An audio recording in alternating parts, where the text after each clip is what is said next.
Well, good morning, good afternoon, good evening, wherever you may be across this beautiful blue-green globe of ours. And it is a globe. Welcome to Real News Live. This is a special Saturday edition. And I have a special guest today, Marina Seren from Madrid, Spain. Marina, how are you doing today? I'm doing good. Thank you for inviting me to your podcast. Yes. Have you enjoyed your trip to Vegas so far? I am enjoying the trip to Vegas. It's so hard for me not to say certain things, but yeah, it's been great having you here and getting to like show you some sights and stuff here in Vegas. It's been loads of fun. So thanks for being here. I just want to tell everybody in the audience, news-wise on the financial restructuring stuff that we talk about on the regular show, there's not a lot of news. Everybody's waiting for an event on Monday. Nobody's quite sure what it is, but we're waiting for that. And then Tuesday we should know more. So that's kind of the crux of the information that I have at this point. So everybody stay calm. The reason I wanted to have Marina on is because we've talked before. We've had a couple of interviews, not face-to-face, but over the internet, over Zoom, basically, talking about your experiences and the things that you had happen to you in your life as a sort of an alien experiencer. And of course, everybody knows that originally that's what I did. I did aliens, and I still do them. But it's not really, not the focus of this show necessarily, but I thought it would be great to bring you in here and get into greater depth on some of these things. So why don't you tell me, how this all started for you, your memories coming back. Mhm. And I do believe it started, there was amnesia, right? That you had experiences when you were very young that you didn't really Yes. remember until later. So how old were you when you first started realizing something unusual had happened to you? It was about 15 years old, approximately. Mm-hmm. I was going to high school, and I wanted to study science in order to get the answer about the structure of the existence. I wanted to ask that question, like, why do we exist, and how the universe was created, etc. So that led me into metaphysics eventually. And to me, that was like a trigger for my awakening and all the experiences that I will have in my life. And well, just follow a series of memories coming back to me. Yeah. Why do we exist? That's an interesting question that nobody really has a good answer to. I know. I always ask a question. Does the universe create consciousness, or does consciousness create the universe? What do you think about that dichotomy? I think it's definitely consciousness. It's a Mhm. fundamental pillar of everything in existence. So yeah, there will be no reality, no material reality at all, neither physical, without that element. Mhm. Everything is ideal and conceptual. It comes from consciousness. Right.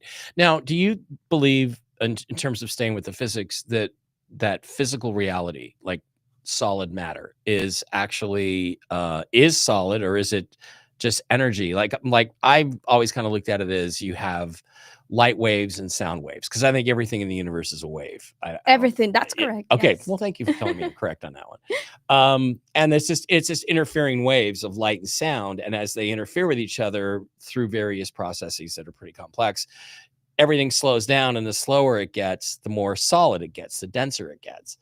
So do you believe that there is, however, a physical reality? This is not just energy. This is something physical and hard, or is it just a manifestation of a certain type of energy? That's a very interesting question.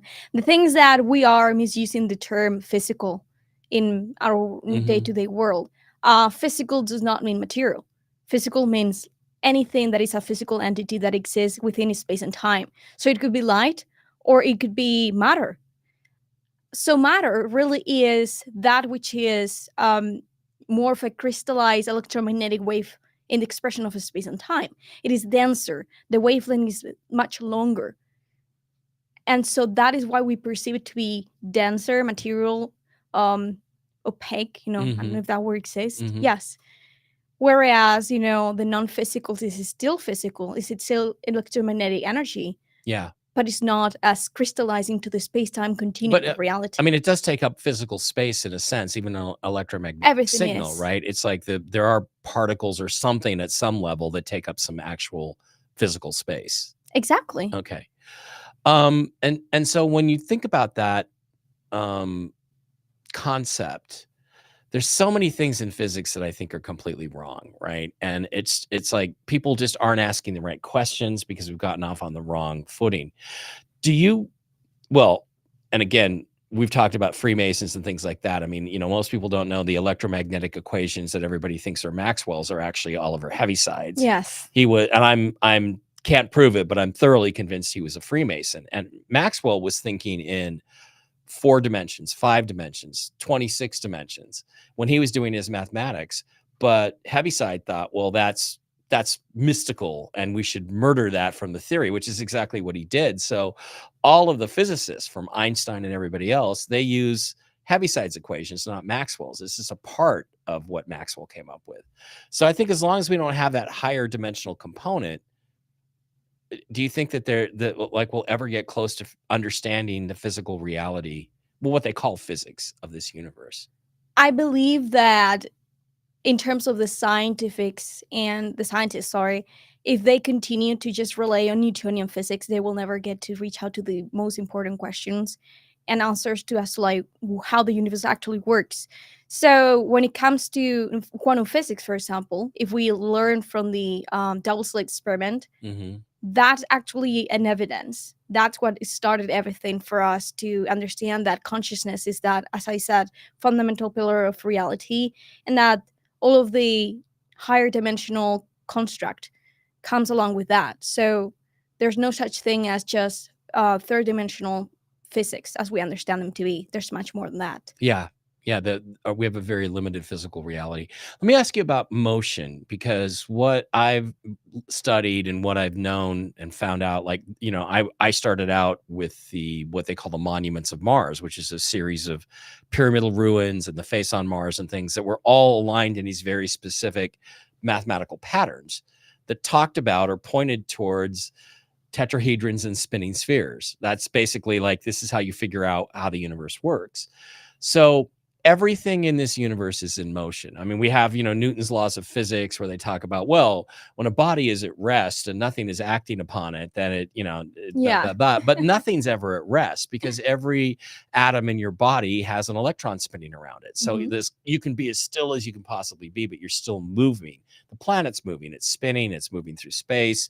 You've got this helical pattern that everything takes, everything goes through. It's driven by a force that I probably call dynamic torsion. So what I see is that the universe was void, completely void, and then motion started somehow. It's the old God said, "Let there be light" thing, which some people think is the Big Bang, and that started everything in motion. And then the motion creates heat, and it's the warmth from the absolute zero, from the absolute cold, that gives everything life and gives everything formation. Do you agree with that statement, or do you think it's more complex than that? I think that's a philosophical way to put it out, which contains a lot of the metaphysical reality that comes with it. But I do believe that there was no such thing as a beginning and an end. So existence, it's sort of like a paradigm, Existence exists because non-existence cannot exist. It's a great way to put it, but then just think about the fact that you can only name and conceptualize the idea of non-existence right after a negation, after denying the idea of existence. So it's a paradigm. But then isn't existence itself incomprehensible?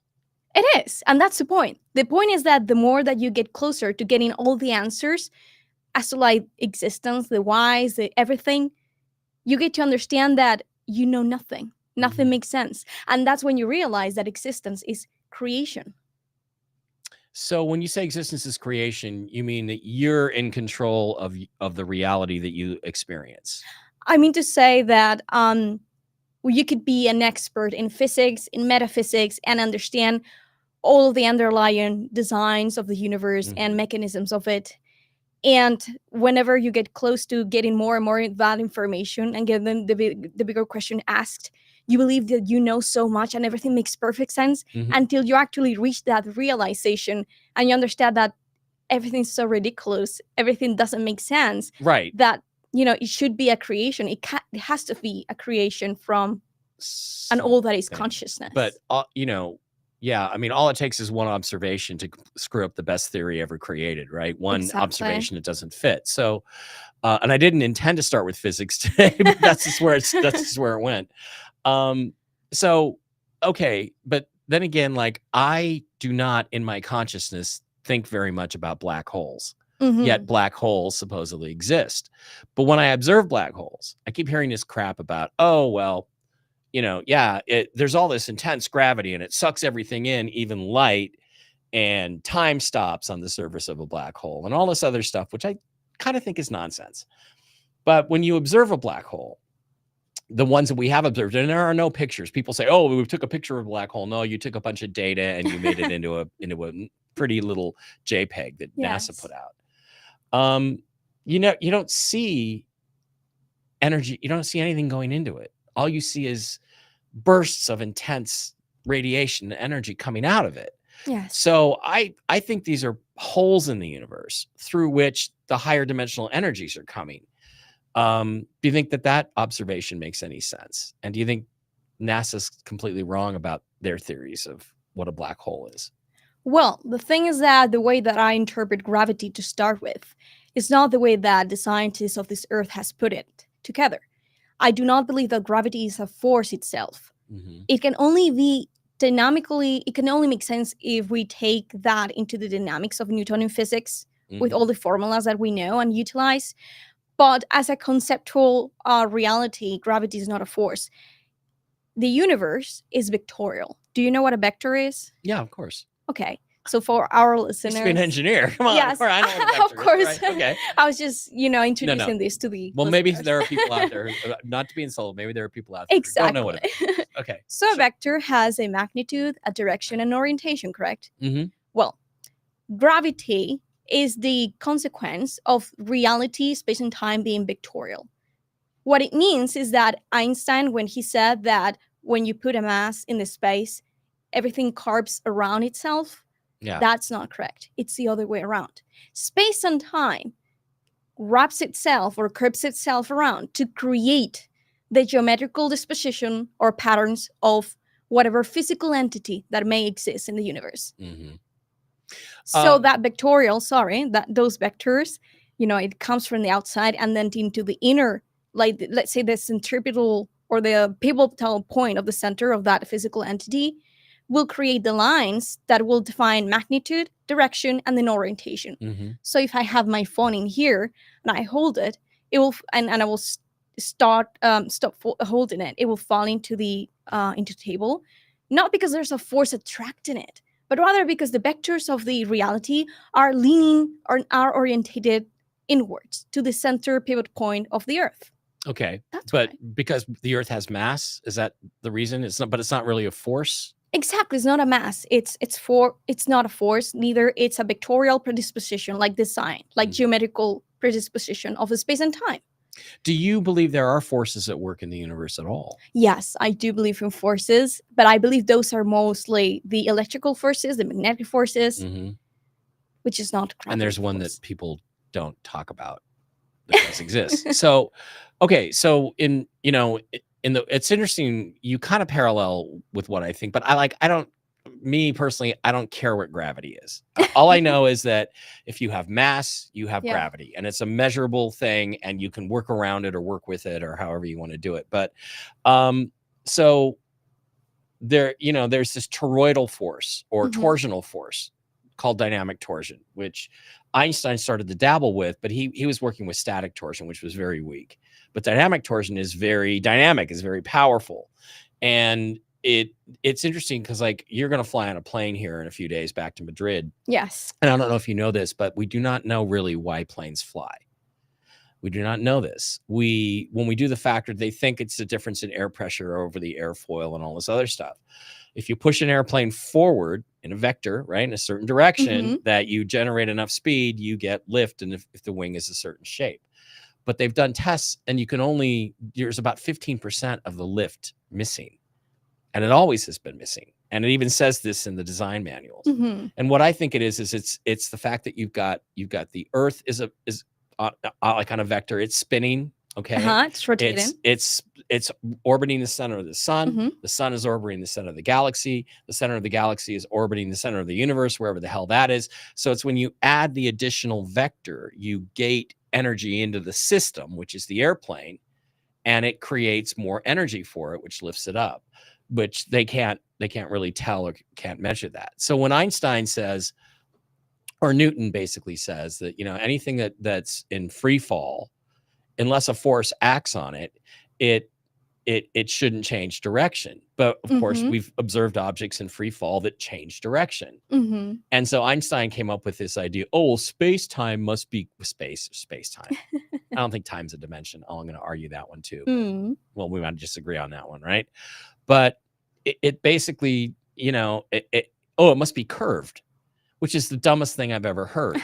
To me, there's got to be, we have the four forces, strong nuclear force, weak nuclear force, gravity, and magnetism. But what if there's a fifth force, which is this dynamic torsion, which is actually laid out in the math that enables you to pull energy from higher sources?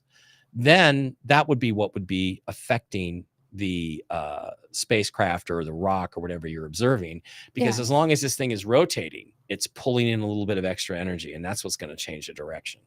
So I don't know why I just gave you that monologue, but do you agree with any of that? Do you think that's viable? Well, I am not sure about planes because I'm not an engineer like you, but I'm sure that everything has to do with the vectorial predisposition, as we shared before.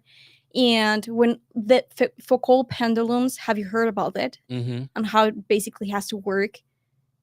It has to be in a free fall and swing into the same direction. And it will swing with the rotation of the Earth. There you go. I think it's something related to that specific concept of how it should work. If there was no force against, how do you call it in English? When something, the friction force or something physical, air or whatever. There has to be something to act on it. The interesting thing too is Foucault pendulums. There are experiments that most people don't know about that I did put in my book, The Choice, available on Amazon.com, where during eclipses that the pendulums will swing rapidly backwards against the rotation of the Earth, which is in our current understanding of physics is completely wrong. It can't happen, but it's the alignment, because what is an eclipse? It's an alignment of two bodies with a third body, like the sun, the Earth moon is passing between the sun and the Earth. So that can affect the behavior of these. And then when the eclipse ends, they rapidly go back to the proper rotation. So is there is there a way you can account for that? Is there a way that what from the information you got that fits that behavior, because it's a viable observation? Yes, it is viable. I don't have a solid theory to explain this. Okay, but so that wasn't part of the lessons you learned, because a lot of this comes from the lessons you've learned from your contacts, right? That is correct. Okay, we should have probably established that at the beginning. So to me, it's interesting that this, your intelligence is obviously very high. We've talked about that before. So it's not like you came across this stuff by accident. Where did you get this schooling? Did I hate to bring up certain other famous abductees, but let's bring up Whitley Strieber. And he talked about when he was young that he was taken to schools where a bunch of other children, they take them out in the woods and the ETs were all around them and they would teach them stuff. Did anything like that happen to you? Do you mean the physical reality? Any reality. Any reality. Well, yes. In the version of the Earth that is slightly shifted to have a higher dimensional frequency, so that higher fractal consciousness can actually exist and interact with higher dimensional beings. Although, most of that understanding is not directly translated into our frontal personality because it's not harmonically produced. It's not vibrationally matching. So yes, I mean that happened in my experiences. Okay. But So, all right. So let's go back then to the beginning. Your first experiences, you said you were about 16, 15 yes, when 15. you first begin to be aware of it. So did you remember past experiences, or did you have an experience at the age of 15 that was just out of the ordinary and you It was both. Okay. Yes. So, you've been now when you talk about visiting other places, you say you've seen other places, other planets, other things, right? You've Yes. seen them. Have you physically been taken there, or have you seen them through projection, astral plane kind of stuff? What is it? Well, most of them that are other planets, I will say it's through astral projection. Now, when it comes to the planets of our solar system or military underground bases, those will be physical experiences. Right. Part of we know what program we're talking about, the SSP. Is there okay? So the Y-Files just did an episode on a script I wrote for them. There are at least 2 missing planets in this solar system, planets that were destroyed somehow. They exploded either through natural processes, which can happen, apparently, that's theoretically possible, or wars. Were there wars in this solar system in the past, and who was it between? Yes, there were many wars in our solar system, and there has been always there have been a lot of groups that have been fighting for the hegemony of this planet and the solar system and the whole galaxy itself. And well, when it comes to the groups or the factions themselves, I wouldn't say that I can tell specifically which were in this case, but I know that the Anunnakis have the majority of the wars that we are connected or related to, and the Draconian Empire. So the lizard people and the giants, right? Exactly. Okay. So it'd be like the Giants versus the Gators if it was a football game. So, do you believe when you say Anunnaki? When I think of Anunnaki, I think of Sitchin's concept of Anunnaki, which is these really big, tall guys, and I mean, you see these things. Oh, Goliath was 18 feet tall. Well, come on, no, he wasn't, unless the physics of the Earth were different. Because in the concept as I understand it, the number of bodies, the spinning motion, the bulk angular momentum is what creates the energy in the system. All of the planets are connected, and of course they're connected to other systems. So if you have more planets, you can have bigger life. That's why dinosaurs were able to walk the Earth, because we had 2, 3, maybe even 4 more planets than we have now. So when I think of the Anunnaki, they call these people giants. But look, if I went back to 5500 BC at 5'9" or 5'10", I'd be a giant compared to them, right? These are little itty bitty people. So do you think that they really are giants, or are they something different? And can you describe the different Anunnaki species you're aware of? Of course, I do actually believe they are giants, because in my contact experiences with them specifically, I saw their physical appearance and they showed to me themselves as giants. Now, there are different kinds of Anunnakis and there are different kinds of sizes that they can be. So, yeah, I mean, there's a lot of groups. There's the humanoid ones, the reptiloid ones, and mixtures in between humanoid and reptiloid. Wow. That would be weird. So reptilian Anunnaki. So do they come here and pretend to be human? Do they put, masks on, or are and when again, Anunnaki confined to Nibiru, whatever the hell Nibiru is, which I just think is a brown dwarf that had a couple moons.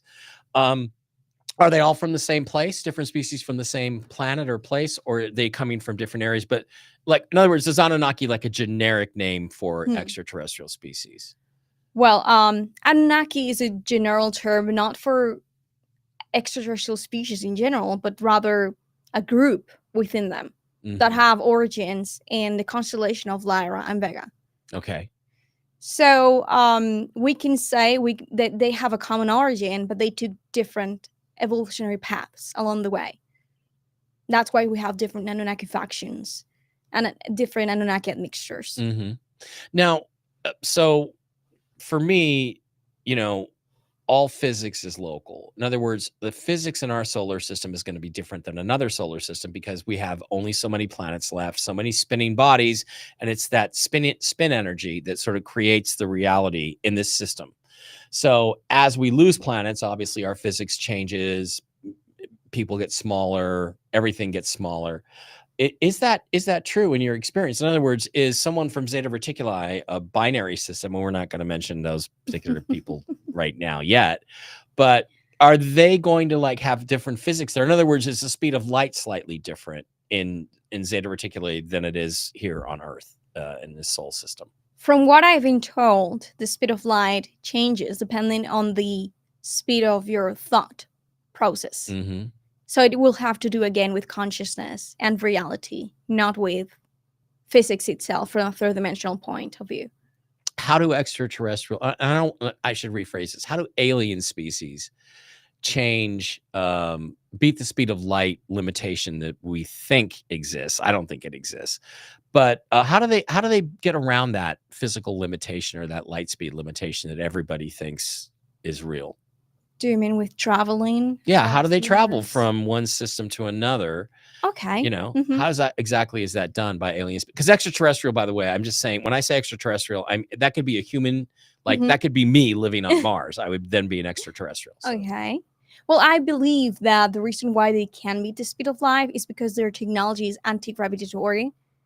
So, again, when we discussed gravity at first, we understood that everything is vectorial, and they are able to just grab, and the space and time ahead, their own spacecraft.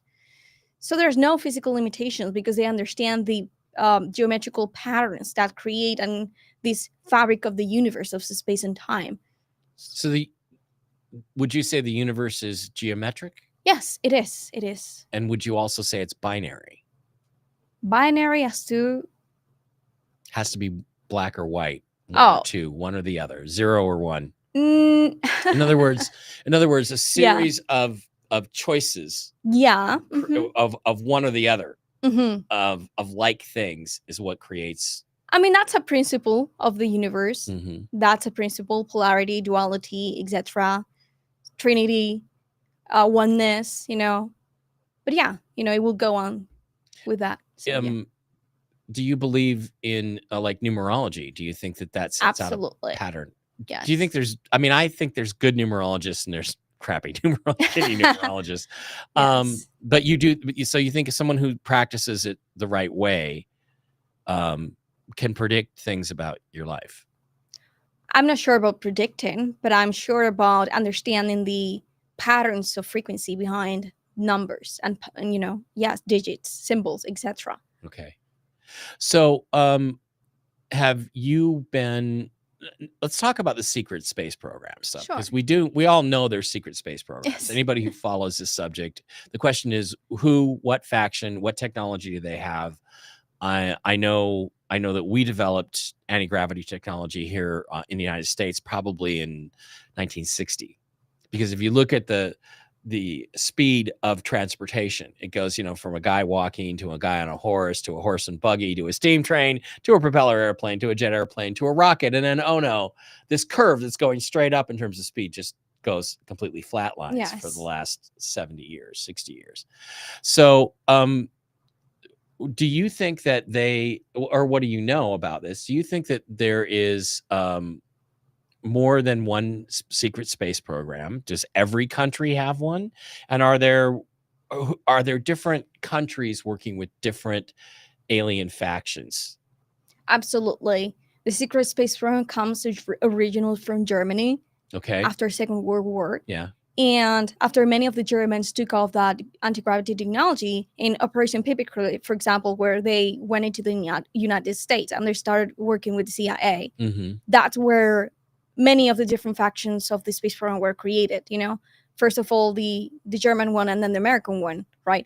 And after that, they obviously took over the world. And each country does have its own faction, but not every country has a bigger representation in the space program. It's just a matter of relevance. But yeah, China, for example, and Spain, my own country. Right. Well, so then like China would align with certain alien groups, and America Exactly. would be aligned with other ones. That kind of thing. Exactly. Germany would be aligned with another Mhm. one. So did Germany actually lose World War II, or did they just go underground? They never lose World War II. In fact, that's why the technology was being given to them, because they understood that to win the war, they needed it. So, yeah, from the perspective of the outside, our historical context, they might have lost, but they actually break away from our civilization. Do you believe these stories of the secret space program technology being skirted away to Africa, or not Africa, Antarctica? Yes, absolutely. You think those are true? Yes, I have had experiences with them. Have you, in your travels, whether they're astral or physical, have you ever been to Antarctica? Yes. And is it as they describe it? Are there underground like cities and gardens and all that stuff there? Yes, that's Okay. the inner Earth. Okay, in the inner Earth. Mm-hmm. Okay, so here's the big question. Is the Earth spherical or is it flat? Spherical. Thank you. Thank you. Because nothing makes sense if it's not spherical, right? Because everything, when you observe, everything is spinning, and that creates a spherical shape. So yeah, obviously. Yes. Good stuff. Okay, so let's talk about different planets in the solar system, if you know. Mm-hmm. What is your impression, or what do you know about what's on the moon? For what I understand and what I have experienced, there are bases of extraterrestrial consciousness, mostly Greys and Reptilians, that utilizes as a form of like an observatory for Earth, And there's a lot of slavery, of other groups of extraterrestrials that they consider that they're not worthy or other place within the hierarchy of the universe genetically. And there are a lot of space program groups that are utilizing it to, a bunch of military operations. So yeah, I mean, that's... So it's just a base that aliens use. Now are they fighting up there, or are they not fighting? Not really, no. So are there agreements? Yes. That we're all because I mean, technically Antarctica, we supposedly have agreements that everybody shares it and nobody gets to control. Is this the same thing with the moon? Yeah, it is the same thing with the moon, but there have been wars in Antarctica. Now, I'm not an specialist in them, but I know that they're having, conflicts, and confrontations. Conflicts and confrontations. Exactly. Okay. Why does the moon exist as it does? In other words, the only other comparable pairing would be Venus and Mercury, which there is a theory of how planets form, which nobody really knows yet, where Mercury because of some big cataclysm, got spun away from Venus. But as you look around the solar system, there's no comparable situation where you have two bodies of such similar size so close together. So how did it get here, and what was it? Was its initial purpose? Was it used to slow down the spin of the Earth to make life better here, or what? Moon? Yeah. I believe that, well, there are many different theories, right? I've heard that it was brought here in order to bring balance to that feminine versus masculine energy. I've heard that too, yeah. And then I heard that it was brought so that they will have just a base, to observe Earth. But I think it has to do definitely more with the astrological science behind our systems of planetary different archetypals, So, yeah, because that's the physics that's going to define, it defines personality among many other things, right? Exactly. So, I mean, I that's true. I when I meet someone, I instantly know if they're a Libra or not. I know if they're an Aquarian, how, I get along with them, but it's really interesting. So are they, if the moon wasn't here, would human life flourish on the Earth still? Because it does govern our spin energy a lot. Well, I cannot answer that definitely, but I believe so. Okay.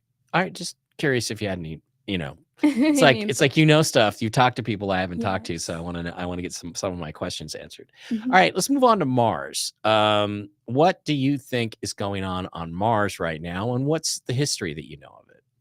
Well, I know that there were wars also on Mars. Again, I'm not a specialist in universal wars of that kind, planetary ones. I know a lot about Earth specifically. But what I know about Mars so far, like in the current state that it is, I know that there are a lot of secret space program bases, Mm-hmm. and that is mostly for technological and scientific purposes. Okay. So it's not more like the moon, that is more like, slavery and military operations, like control. It's more much relaxed, Mars is more fun Yes. than the moon. Okay. Yes, I will say that. That's pretty well established. Do you believe there's a lot of people in the industry, Yeah. as we call it, the UFO industry? Yes. Oh, I went to Mars. I served for 20 years with Barack Obama on Mars and fought the reptilians and a lot of stuff. Do you believe any of those stories, or I mean, I think some of them are real, but I think that most people are picking upon memories that maybe they are either mixing, like, with other aspects of their past lives, Mhm. and in many other cases there are screen memories, because there's real information in these programs and these military operations Right. and scientific research that they just don't want people to remember and bring up into the discussion. So they would just rather entertain people with, oh, I fought reptilians and da da da, like, How do okay. you know that your memories are not screen memories? I can tell because I have been trained as a psychic super soldier, so I have great discernment. Okay. That was part of the So discipline and discernment. No, in other words, how to interpret what the information is coming to you. Exactly. Okay. So where else is a good hotspot in the solar system? I mean, again, I don't want to put you on a spot with things you really haven't talked about, but like Iapetus is a moon of Saturn, and it's really weird. I mean, it looks like a geometric.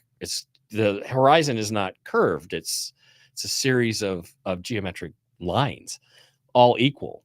And so, are there any like artificial satellites in the solar system? Absolutely. There are more than one. And again, it's a matter of purposes, Mm-hmm. mostly military oriented, or yeah. Okay. How many?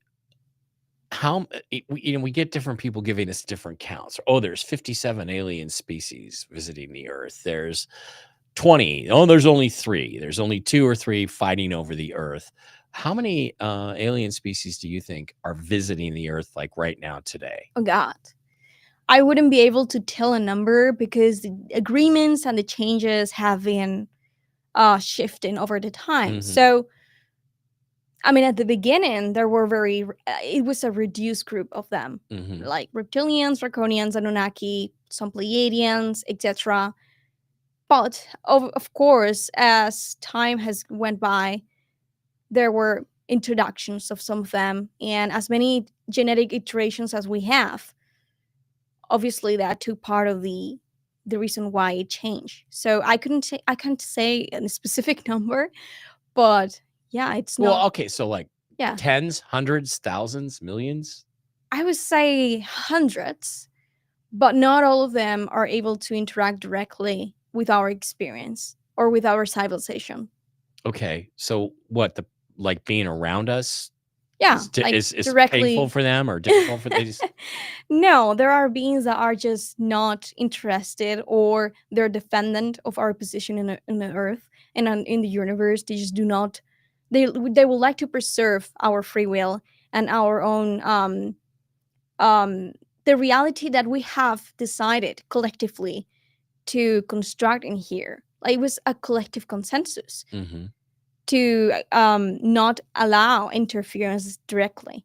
Although we do have interference, but Yeah. you know Well, that there's people. groups breaking the Yes, agreements, clearly, yeah. exactly. So these different groups that are fighting over us.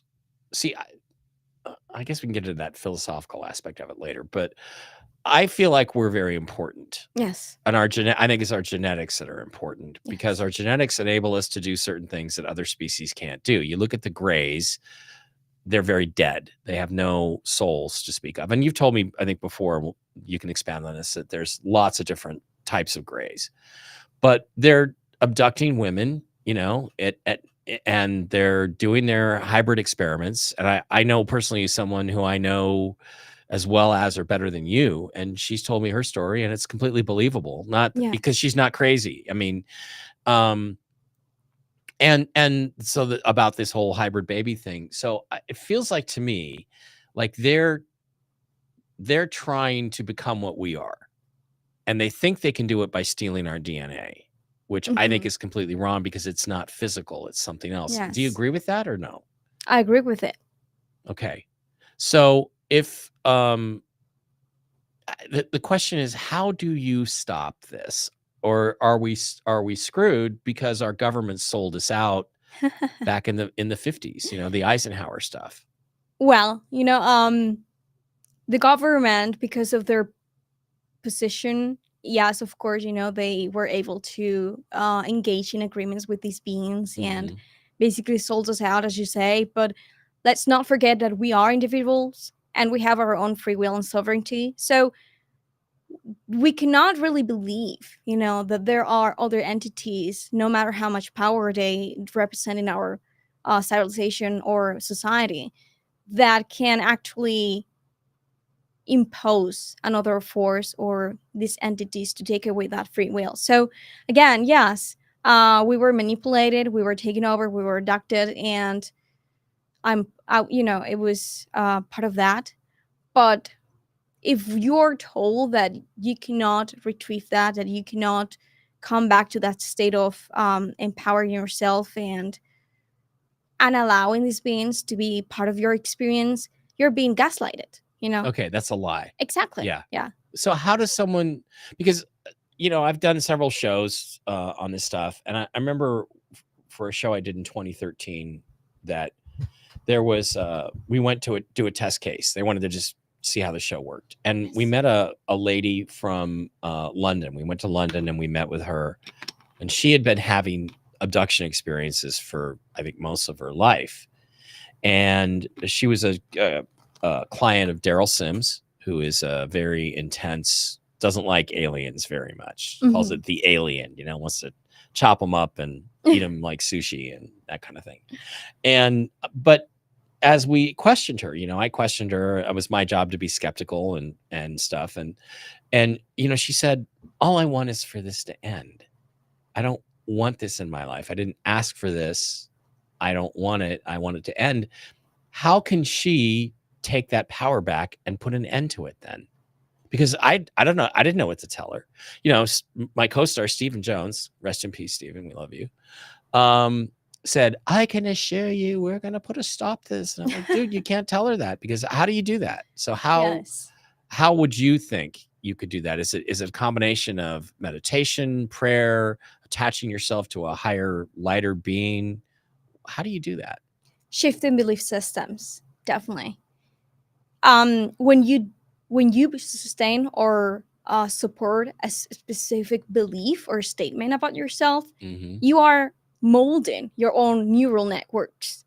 So that opens off neural pathways for them, thought patterns that vibrationally match up with the idea of interference or overpowering you. So you really have to work with your subconscious. You really have to work with your own belief systems. And if you're able to shift them and you're able to mold your brain around them, there are really no vibrational match to that kind of manifestation of experience. And that is physics and metaphysics. So it's straight away that path. So that almost sounds like self-talk. You have to self-talk them out of it. Like, you will not take me tonight. Something like that? Or yes, but it's more powerful than that, because when you self-talk, you're just meditating or thinking, overthinking, whatever. I'm talking about a real shift within yourself about beliefs, about statements, on your reality and your place in the universe. It's 3:33, by the way. Well, Oh. brought that subject up. Perfect. Which is hyperdimensional. So, okay. So, but what would? Okay, so that's very interesting. But like, what is there anything? Is it speaking? I mean, to me, that there's a lot of people that think that it has to be a sound vibration to make a difference. Is that important that you speak these words, or is it just thoughts that matter? It is ideas that matter. Yeah. Everything in the universe is fundamentally conceptual and ideal. Okay. Do you think that someone like her had a contract and agreed to this work before she was ever born, and so she's stuck with it? Or can you break a contract, a soul contract that you made? Absolutely. I mean, there was a aspect of her consciousness that made this agreement on a higher level. But just because it was made, it doesn't mean that you do not have the power to shift it right away. And now there will be many people that will say, oh, well, yes, but if it keeps happening, it's because, on a higher level, you're still agreeing with it. That's not true, because there's not such a difference. There's not a definitive line that separates your higher mind from your conscious self or your lower self. So even though the higher mind is very responsible of the majority of your soul contracts, you're still not separated. So, for example, if you in your physical dimension here in your 3D life decide or think about the fact that you no longer want to take part in these experiments or programs, you are getting that not just from your ego, but from your higher mind itself. So it's bidirectional, the communication between the higher mind and your mind. We would say bidirectional. Bidirectional. I don't mean it, though. Yeah, no, it's Yes. the accent thing. Yes.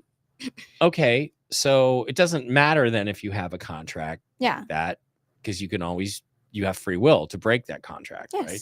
And do something different, align with somebody else. What happens to your soul after you die in this physical plane? What do you think about that? Well, your soul goes into a different dimension. In this case, it will be the 5th dimension, where there is no such thing as linear time, and you're vibrating in the core vibration of the universe, which is unconditional love. And so at that time, you have reintegrated yourself with your higher mind, your subconscious mind, your subconscious one, and you are in peace, let's say. Now, how the process goes through will be different depending on each individual's belief system. That's why there are many Christian believers that will say that there is a light within the tunnel and you see Jesus and God and heaven and stuff like that. And there will be like pagans and non-religious people that will say, well, no, I had a different experience. I was with my loved ones that passed away. So it depends on your own set of belief systems. Right. It's because of your you get what you expect. Like I've heard people say, oh, I woke up and I was in hell and all this stuff. And, they describe basically hell. And it's like probably because some deep down in your mind, you think you're a bad person. And exactly. Yeah. So I really have felt that for a long time, that it was all driven by your expectations. So when you get there, is your personality from this lifetime intact? In other words, do I stay Mike Barrett until I decide to incarnate as somebody else again? Is that how that works? Well, the personality is a 3rd dimensional construct, and so what you mean is specifically will be the identity, right? Yeah. Well, I'm an identical twin, so identity is my biggest issue in life, right? Okay. This is my identity and I'm not giving it up. So so I am curious about that. That's yes. Okay. Your core identity goes with your soul. But the aspect of your personality or your identity, our lower vibration gets released, gets let go of. Yeah, the bad stuff you brought. Exactly. It integrates back into its place. If you do bad things, if you hurt people, if you're mean to them, if you kicked a cat, when you were a kid, so when you get to the next level, you can let go of all that stuff. Is that what the life review thing is all about? And does that actually happen? You do have a life review, and you're shown the decisions that you could all have made, in the moment, and the different paths that it will have led you to or towards. So yes, there is that life review, and you become self-aware, of the positive and the negative. Okay. What good is all that if you can't go back and change any of it? Well, it is all about self-realization, understanding what you are, who you are, the things that you learn about who you are, and the things that you should work for in the next incarnation that you left unresolved. So I think in this physical universe, my opinion is that the physical forward movement of everything in the universe is what creates reality. Yeah. If everything stopped moving in this spiraling dynamic torsional movement, then the universe would stop and everything would end. Mm-hmm. So can you, in the next realm, wherever it is, can you you can't ever go back, or is time, because you said time isn't linear, but if I can't go back Mm-hmm. to a previous point of this life and make a better decision, then isn't time linear? Yes and no. Time is not linear in the sense of that everything's dynamical. You shift from one point of a space and time to another one. Mm-hmm. But there is a sense of continuity, and there is a geometrical pattern that you are creating in your experience of all those points of a space and time. So yes, you can shift yourself to a parallel reality of that supposed past, maybe 2014, and change something, but that will not change your current experience past. It might change your timeline, but not your past. Okay, so I can't go up there, say, oh, I really screwed that up, I want to go back down to 2009 and buy Bitcoin on a different timeline and then live out that timeline. I can't do that. Technically no, because it was, So yeah. and I'm not arguing with you specifically, because a lot of people share your opinion, right? I mean, Yes. most people do. Yes. But to me, I've never accepted it. Mm-hmm. Because that means that time is linear. That means if you can't go back and change something and have a Mm-hmm. different experience, time is linear. Now, I've also heard that there's like 8 different time loops for every person. And if every person is creating the universe Mm-hmm. completely through their thoughts and actions and creation, then we have an infinite number of universes and combinations. Mm-hmm. And do you agree with that basic thing, or do you think it's way more loops than that, or way fewer loops, or do you even believe in the concept of the loops? I haven't researched about if it's age specifically or not, but Right. I do believe 100% in the multiverse theory. Yeah. Yes. So there's a different Mike Barrett and Marina Seren somewhere else doing something completely different, or they may not even know each other, right? Exactly. We don't even... There are infinite quantum probabilities and possibilities, okay, not just millions. But then, so is this the sole real creation of everyone's shared experience, or is it just my shared experience? It's yours. So yours right now is your shared experience. Exactly. And you do not know where I am at. So you manifest all the points of space and time of me that match that created reality on your end. But you do not know what kind of a specific pattern, geometrical pattern connection I'm making out of those, So if there's no universal agreed upon reality, then anything's possible. Exactly. Anything. And nothing matters. Does it? I mean, doesn't that kind of imply that nothing really then matters? Because you can always have a different experience. Yes, but the things that in this situation we could take upon the idea of higher probabilities. And those higher probabilities are mostly influenced by your karmic predisposition, your belief system, your own cycles of evolution. So there are factors that will take a lot of charge and responsibility in that. So right. Now, the other night we were drinking beer and playing blackjack and arguing about karma. Yes. And so I want to get into the discussion of what your thoughts are on karma. So I'm going to throw mine out there, and then you can tell me why you think I'm wrong. Okay.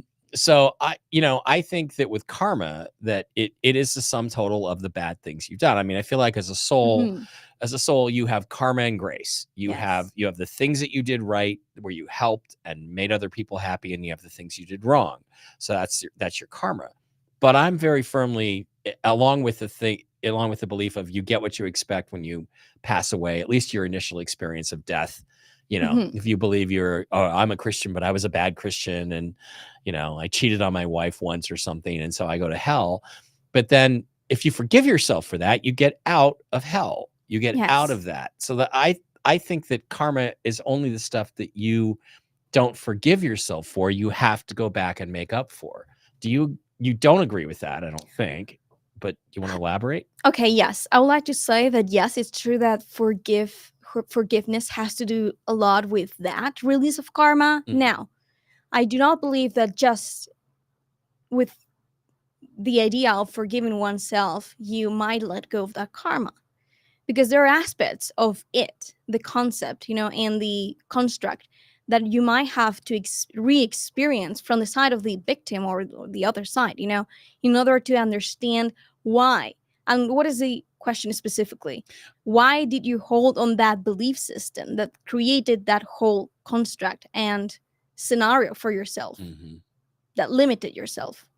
So, okay, if I'm a serial killer who likes to eat my victims' livers with some fava beans and a nice Chianti, if I say, okay, well, that's okay, I forgive myself. I know how I got there because of these things that happened to me that were actually outside of my control. So I forgive myself. Therefore, I don't have to be killed by one of my victims who plays the opposite role later on. You're saying that that's not necessarily true. You're not going to be able to escape it just by forgiving yourself, because it depends. That's what I'm trying to say. If you have truly understood and reintegrated all the limiting aspects of the experience and the construct itself, then yes, you're good to go, because karma is not about punishment. It's about, a natural law of the universe of, back and forth, so that you can get integrated. So Christians like to say, and I have a great deal of respect for Christians, and I talk to Jesus a lot. I think he's a cool guy. I tried to talk him into coming here on Halloween dressed as Jesus and going around and performing miracles, but he said, no, the same thing would just happen to me. That happened to me before. He doesn't want to do that. So, the concept of that is that you're forgiven for everything. So if you're forgiven, why do you have to suffer the consequences? I have a friend who had a T-shirt that said, "Fuck karma. I don't even know the next guy. He's not going to be me." So, do you believe in that universal concept that you can be forgiven? And if so, then why do you are you saying that you decide that you're going to experience the karma from your negative aspects? No, it's not a matter of decision. It's a matter of all the different layers of the construct itself, as I was saying. So it's not just about, if you have integrated all of them, then you're good to go, as I was saying. Right. And you move on to the next thing. Exactly. It's not about punishment again. Okay. So, but a lot of Christians say good always triumphs over evil because the universe is all love. And I don't know that I agree with that. I look around at people who are still getting away with some of the shit they're getting away with on this planet. And I don't know if that's alien influences or, that are helping them, making them more powerful or whatever. But I don't think the universe, let's call it God. I prefer to just say God. I know that has a male connotation, but I don't think God gives a shit about good over evil. I think that God only cares about balance, that in the end, everything has to be balanced. And that's what the universe is trying to achieve at all times. Do you agree with that? I agree with it, although I do not believe that so-called God has a mind that thinks for itself, I do think it's all that is. So it holds every single perspective. So things like caring or preferring does not really fit in, Right. So do you think that if things get too far out of balance on the light side or the dark side, to use Star Wars, as an example, that there's a correction made, like some higher power takes action to correct it? I do not believe that it might be necessarily like a higher power as like entities that have a higher degree of evolution, but rather universal energies. Okay.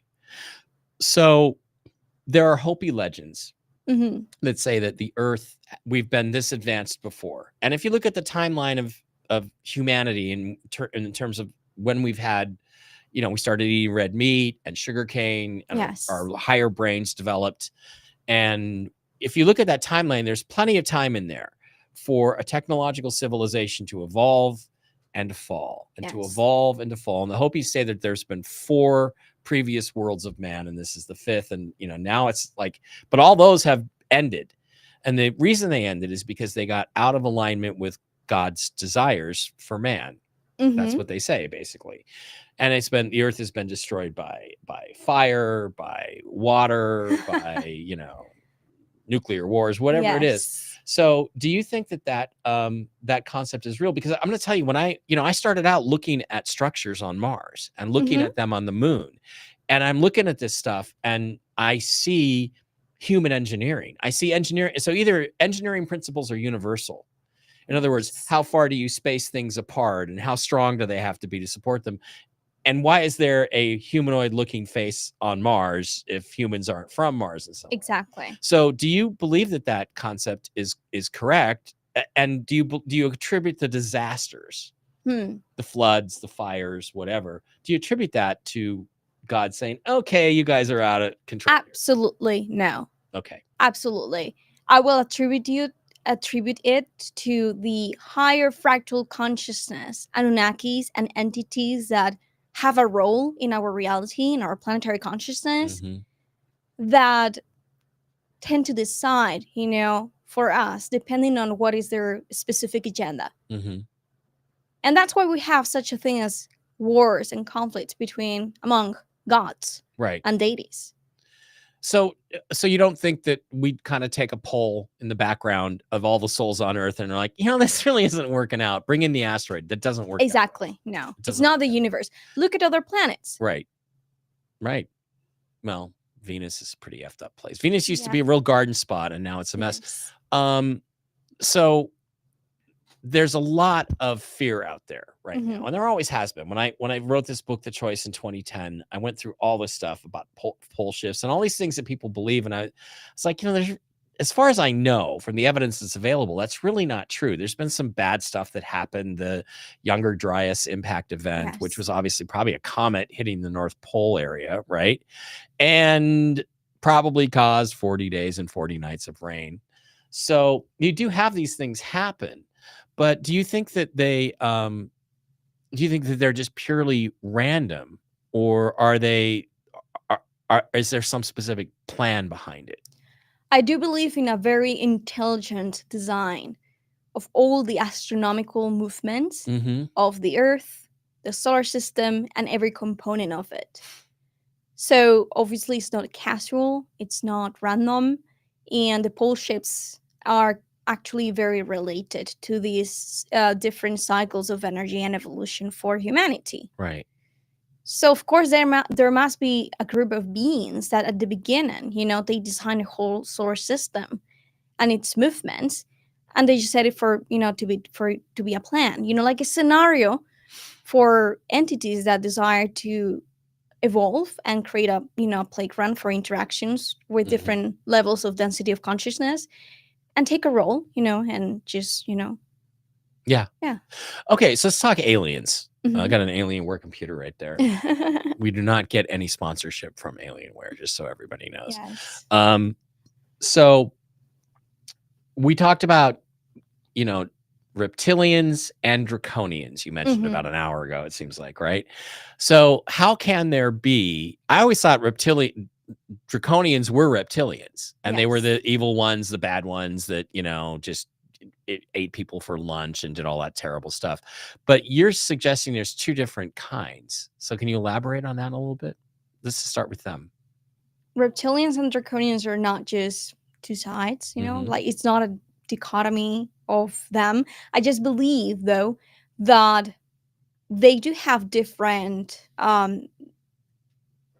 I don't know, like they're part of the same species, but they're not the same races. It's similar to like humans and Anunnakis, And well, the ones that we know as to the Dracos, they are of a higher place within the hierarchy of genetics. They present themselves as to be more of a royal bloodline. And the reptilians will be more related to the Orion constellation, and they do not perceive themselves, or the universe do not, the empires do not perceive them to be that much more advanced.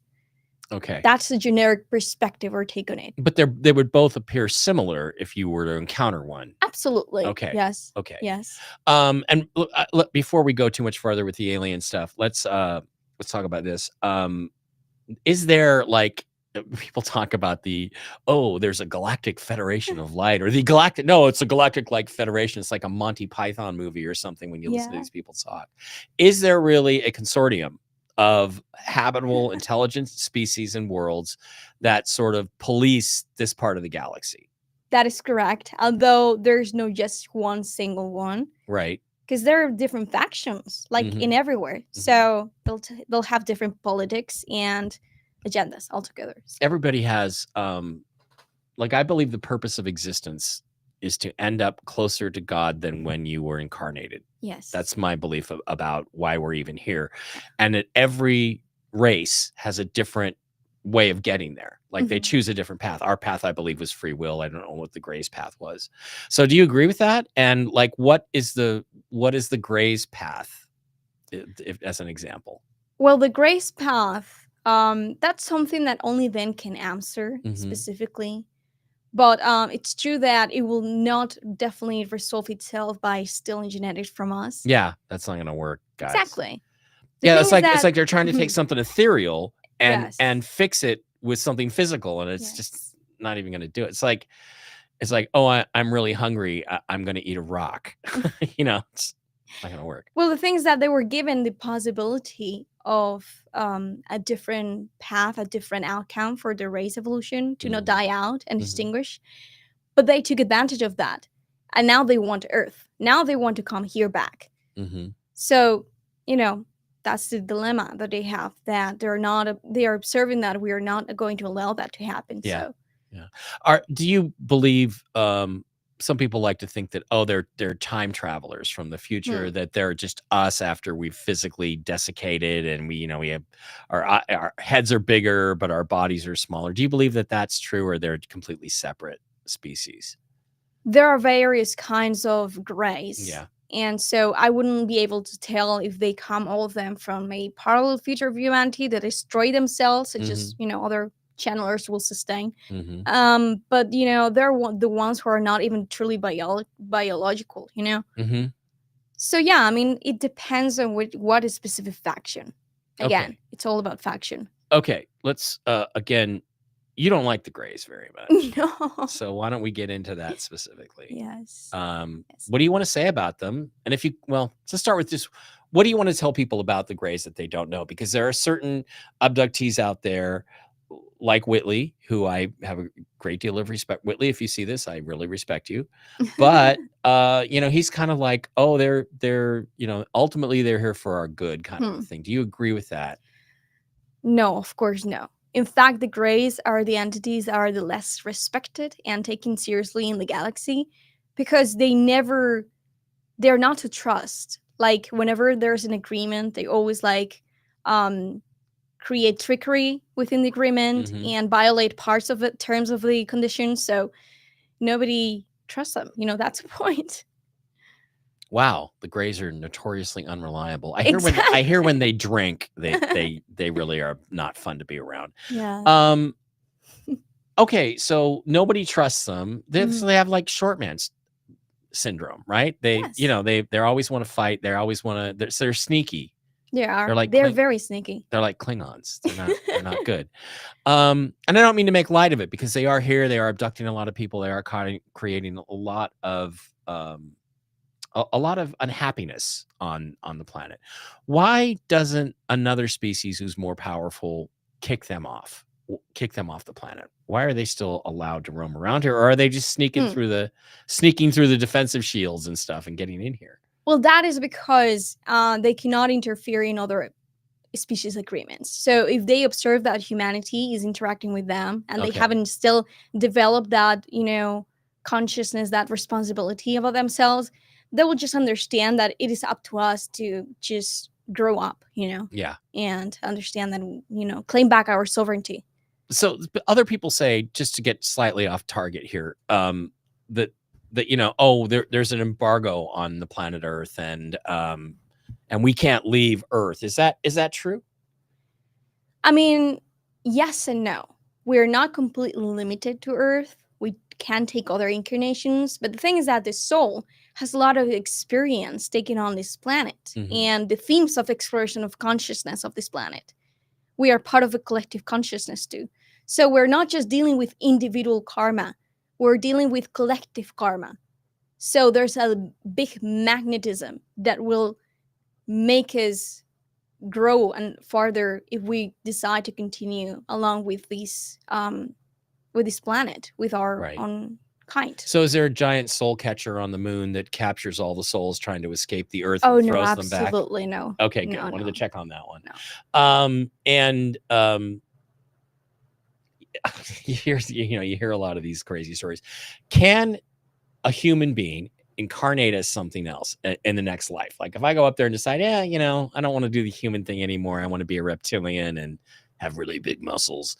Can I do that? Or do you generally tend to incarnate along the same pattern? Like have I mostly been human, let's say, in my lives?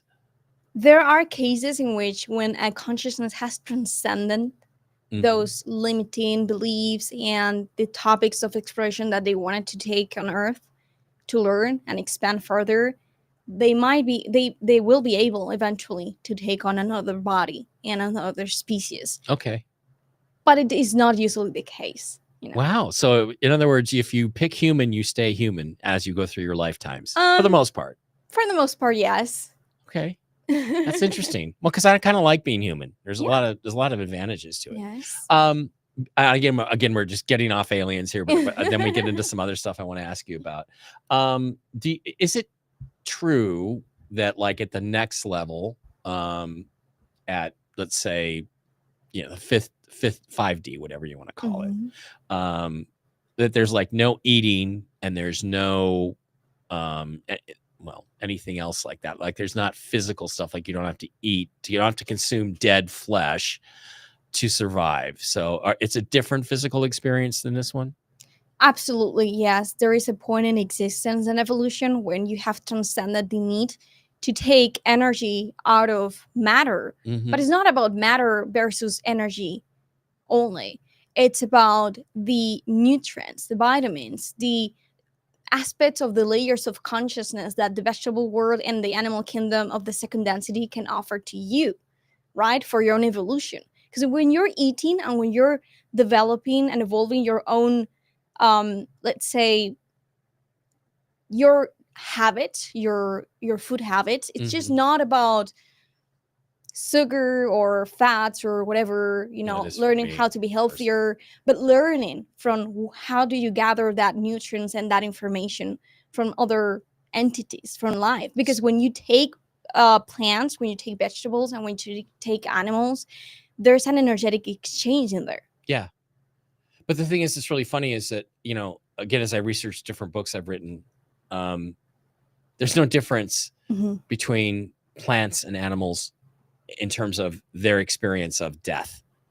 In other words, when you have a thought with an intention, and there's experiments that prove this, that I'm going to eat this, I'm going to chop up this celery or dig up this carrot and chop it up and eat it. It scares the shit out of it. Just like it would if you took the cows to the slaughterhouse and they saw all their friends being slaughtered. Yeah. So do you think that the whole, let's ask about the vegans. Are the vegans like really a little too self-important? I mean, they're not, it's like plants and animals fear just as much. Don't they experience just as much fear of dying as any of us? The point is that it doesn't have to do so much with whether if it's moral or not.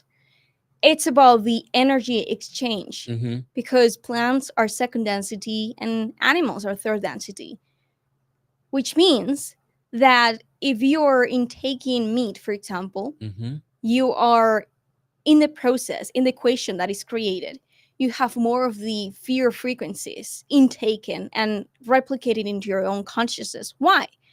Because simply, the animals of the third density, they have more of an evolution of the ego consciousness. So in this case, there is more fear beliefs that they can experience in their own reality, in their own evolution. So you are exchanging that. There's more fear in that equation of exchange of energy. So we have to eat at this level, which I wish we didn't. I mean, my question is, if you could ask God a question, what would it be? It's like, why do we have to eat animals to survive? Yes. You're saying it's so that because we learn from the experience of the different varieties that we exactly intake. Yes. Wow. So I'm not saying that eating meat is negative. I'm just saying that it is needed for the majority of us right now. Clearly it's needed. There's people who call themselves the sun eaters. And they claim that all they do is stand there and open themselves up to the sun and never eat or drink anything, and they live to be 80, 90 years old just like the rest of us. Do you believe that? Because I think it's horseshit myself. It's horseshit. Okay, thank you. Yeah. They're sneaking Snickers bars. Yeah, it's been proven that most of those people actually eat a little bit, and they call that breatharianism. That's not breatharianism. A little bit. Yeah, well, if you're eating a little bit, you're still eating. Exactly. Yeah. Okay, let's go back to aliens again. And sorry about, we're kind of bouncing all over the place, but I just think something I want to talk to you about your experience and what you think. Okay, so let's talk about, there is rumors that Donald Trump, the current president and former president of the United States, is married to a Pleiadian, that she is a non-human. And it is really interesting because Melania, there is footage. I think we talked about this the other night. There's footage of the State of the Union address in 2020, which is President Trump's last State of the Union, first State of the Union, first term, and that there was a plot to murder him there. And when you go through and I've had lip readers, people who are pretty good, read the lips of the conversation, because they're on camera for an hour before the speech even starts, and it's all shown on various C-SPAN networks and things like that here, and you can see people talking back and forth. And one of them says to the one congressman says, Democrat says to a Republican, yeah, he thinks his Pleiadian can protect him, but we're going to get her too. So do you think that there's any truth to that? She is very exotic looking, but do you think that that's true? And does she look like your experience of what Pleiadian females might look like? I do not believe that. I don't believe that he's necessarily married to one of them. Now, where if he's connected to them, of course he is. I know that he's working with Nordics, Pleiadians, the Andromedan Council, and he's just discussing with SSP factions, Solar Garden. So again, I don't know if that statement is true, but I do not believe it. Okay, well, and but it's interesting that people in Congress apparently believed it, because I swear to God, that's what they're saying, right? And there was another incident where when he first got elected in 2016, he goes up on stage and they're all he's clapping, and he's there with Barron, his son, by Melania, who is a very unusual looking person and appears to be a time traveler. And he turns to her and he said, and he's looking at the cheering crowd, and he turns to her and he said, "This is just like peering through your time machine." And I can't think of anything else he could be saying. So do you think that's true? Do you think, is there time technology out there? Let's ask that one. Is there time technology? Yes, of course there's time technology. But you can't move back in time, but you can observe timelines? No, you can actually time travel, and you can interfere. Now, it's not the typical conception of the butterfly effect that it has presented to us. Like, if you change something in the past, it will, provoke like a butterfly effect, no, because you're talking about dynamic timelines. So it's not your past that you're changing. It's another timeline's past, Okay. Yes. So I could go back and tell myself, don't marry that one. I could say that. Yeah, but you still had your own path. Yeah. So. Okay. All right. You mentioned Nordics. Tell me about the Nordics. Yes. Well, the Nordics are factions of ETs that come from Aldebaran system, Tara constellation. And so far, I know that there are those who are very positive aligned, very neutral, and those who are neutral but can have or can experience great amount of connectionness, and empathy. And there are other factions, of course, although this is a minority, that are in contact with the Draconians. So, yeah. So, we talked before. We've talked before where you said that, there's this sort of idea that all reptilians are bad. Yeah. And all Nordics are good because, they're pure and they're pretty and they're attractive and all this stuff. But you said before that those characteristics are not true, that there are good grays and bad grays. There are good reptilians and bad reptilians, and there are good Pleiadians and bad Pleiadians, right? Exactly. Like, we can only talk from our own perspective and scenario. But one species is not inherently negative or positive, Okay. Yeah. There's good people and bad people everywhere. Yeah. Okay. Okay. So you mentioned also Orion. Yes. First of all, I have two questions about the Orions. What is their main thing, and like what's their perspective, and are they green like they were on Star Trek? Well, yes, there are various races of Orion people that are green skinned, Oh. even amphibious one, reptilian ones. And well, what I know about them is that they're very positive Orion people that are here in our constellation, and they have pretty good connections to our genetics. We have Orion DNA within us. Now, there's also a lot of information in regards to the Orion Wars and how what many of the souls that are here are re-experiencing the themes of corruption, tyranny within our governments, and basically that idea of like dictatorship, Yeah, basically. we're certainly experiencing a lot of corruption in the government right now, for sure. Yeah. So those are like karmic cycles of evolution that even though like a lot of time has passed by, they are experienced, within collectives and within the genetics that they're spread around the universe. Okay, so you talked about the Andromedans. You mentioned them from the Andromeda galaxy, I guess, which seems like kind of a lot. I mean, I would think their galaxy is big enough that it would be interesting to just hang out there, but I don't know. But there's an abductee, a fairly famous guy named Alex Collier, who was the first one to really talked about. And I used to love to listen to his stuff. I'm like, I'm not sure if this guy's making this all up, but he's really interesting to listen to. But he talks about that they're blue-skinned Andromedans, but they look pretty human. It's not the avian bird people that Corey Good talks about. So tell me about the Andromedans and what their perspective is, because he was pretty adamant that they were just here to help out as they could. That is true. I have to say that those are the ones that I met for the first time when I initiated my spiritual path. And Alex Collier got synchronistically into my attention.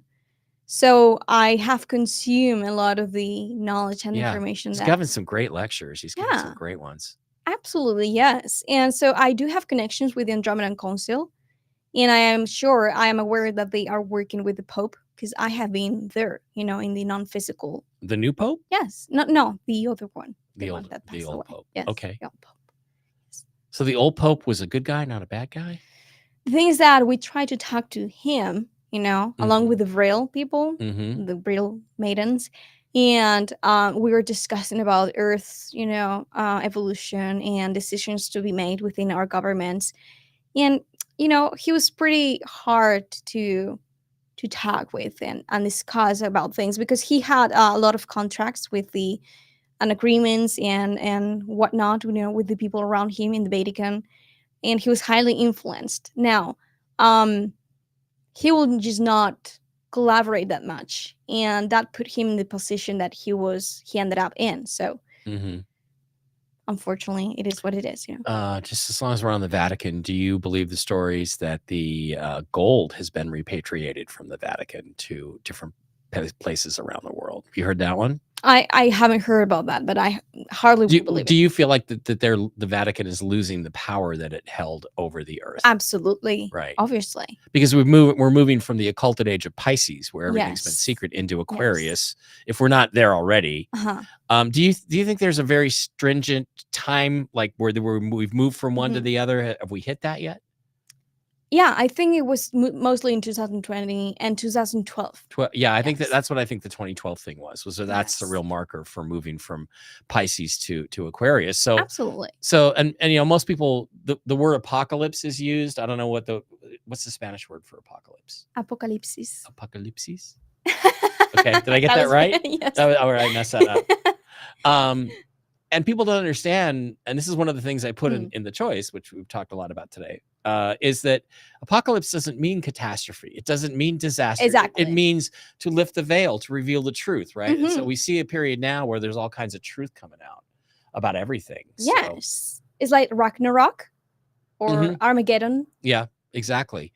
Do you have any faith in the the UFO congressional hearings and the people that are there? Do you have any faith in any of those?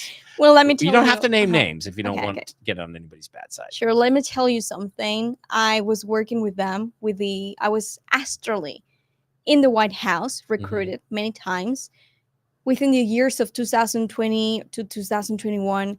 And they asked me for my advice, for my knowledge. They said, how would you proceed with this, with disclosure? And when I noticed that there were still groups that were conflicted because some of them were very deep state connected and wanted to control the disclosure narrative, and that some of them truly wanted like change, but were very disempowered. They didn't have still the tools or the predisposition to just arrange something bigger. That's when I just left, those, like my co-creation with them, because I understood that they were utilizing mind control tools and they were not going to let go all of the truth and be blunt about it. They were going to try to control the disclosure narrative. There's definitely, that's the thing about the concept of disclosure. I don't want disclosure because first of all, I don't trust a thing that my government tells me. Right. So disclosure is a controlled narrative of this is what we want you to think about these aliens, what they're here, why they're here, what they're doing. And again, they're here for our own good and all this other crap. And it's like, we don't know that. They're here for their own agenda, they're not here to help us. They're here to do what they're getting something out of it for sure. Absolutely. Okay. So one thing is, if you do talk to them again, can you tell them they need to talk to me? Because I watch these hearings and I want to pull my beard out because it's like, it's the same old stuff. It's the same old people that have been blabbering for 20 years and they've never been right about a single fucking thing. And I'm just like, come on, let's get some new people out here. Let's get you up there and tell them some stuff. So, okay. So is there anybody that you have encountered in the UFO community? We could do a game where we'd be trust, don't trust. Okay, you want to play that Let's game? play that game. All right. Okay. Stephen Greer. Don't trust. Linda Moulton Howe. Trust. Richard Dolan. Trust. Okay. Well, some of these people you don't know. Okay, I'll go with I don't know them. Okay, Coulthard. This Coulthard guy. Ross Coulthard. Don't know him. Lou Elizondo. Luis Elizondo. I trust. Okay. And by the way, Luis, if you have no neck, you don't wear a high collar. You wear a low collar, just so you know that. Okay. So David Grush, this guy who's been testifying, who's an inside Pentagon. Do you know who that guy is? Don't know. Okay. Absolutely. Jaime Maussan. Don't know him. You don't know Jaime? He's Mexican. He speaks your language. You don't know him? Oh, well, maybe you might be pronouncing it like. Okay. Well, all right. Jacques Vallée. 50-50. 50-50. Why do you hesitate on Vallée? He's very. Because I have not yet researched like enough, so I cannot say. I cannot tell. Okay. Yeah. Whitley Strieber. Don't trust. Okay. Laura Eisenhower. Trust. Yeah. Do you know Melinda Leslie? No. Okay. She's a Sedona-based person who's done a lot of stuff. Travis Walton. Do you know that case? Yeah. Trust. Yes. Okay. And you met my friend Tom Reed the other night on the podcast that he forgot to invite me to.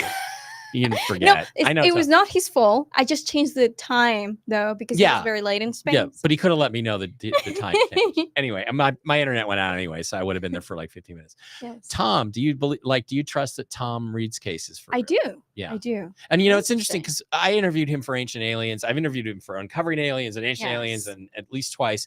And we went right down to the park. And by the way, I'm going there to UFO Monument Park next weekend. I'm going to be up there speaking at a special event, so show up for that if you're in the Great Barrington area. And it was funny because as we got down across this bridge where the lights came up, and it was very scary stuff, and got down closer to where the abduction actually took place, where the car died, you could just feel it. He was just getting tenser and tenser and more wound up and more wound up. And I was really working him to get some good emotional responses out of him. And it really, to this day, still freaks him out. And it's a shame that there's no acknowledgement of this this is why the hearings pissed me off a little bit, because there are a lot of people out there like Tom who've had these experiences who can't really tell anybody about it. Or if they do, they get made fun of. In other words, there's no Yes. safe place for them to go with their stories and get help and get support. Well, that's part of the system of control of the narrative. Mhm. The ones that are actually telling the most amount of truth and knowledge are the ones that tend to be the ones that are silenced, that do not have so much opportunities or get, cut out. Because I know a lot of people who are very legit, but they always bring up like a lot of conflict, Mhm. with how, if they're going to present the information, writing the book, they get targeted by the deep state government. So, I see that. And then I see a lot of the UFO people that, I obviously know that they're not telling the truth, or that they are utilizing, they're under mind control, or, with fake screen memories. Yeah. That because they follow a narrative, they just get there, so it depends on the people behind, Is there anybody that you would like to talk about that I haven't mentioned that you like or don't like, that you think is worth people knowing? You don't have to. You don't absolutely. I do. I will do. Okay. Elena Danaan. Elena Danaan. Okay. And because she's... The statement about how her connections have taken away all the gray beings from this planet and the solar system was just ridiculous. Okay. All right. All right. And then you and I have something in common, which I think makes us friends, is that I catch a lot of shit because I tell people the truth. And I tell people that I'm sorry, I don't care if this guy or that guy's selling little pins of the Calvine UFO. It's just the tip of a mountain peak peeking through the fog, right? And you piss people off too, because you say truth and you challenge a lot of the accepted UFO hierarchies opinions, right? And there is a hierarchy in the UFO community. There's no question. Not everybody's welcome. Right? Not every opinion is welcome.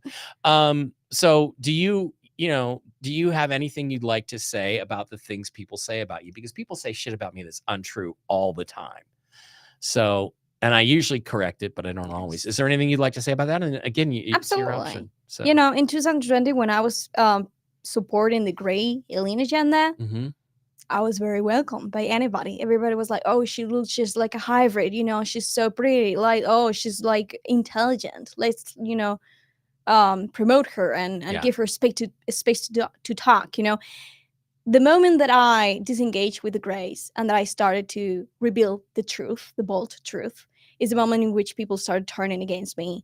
Right. And making up stuff like, oh, she's a satanic, she comes from a satanic background and she's not of the light. What the fuck is that? Yeah. Don't you live with your mom still or something? Yeah. I mean, it's like, I bet mom and Marina are real satanic. Yeah. Yes.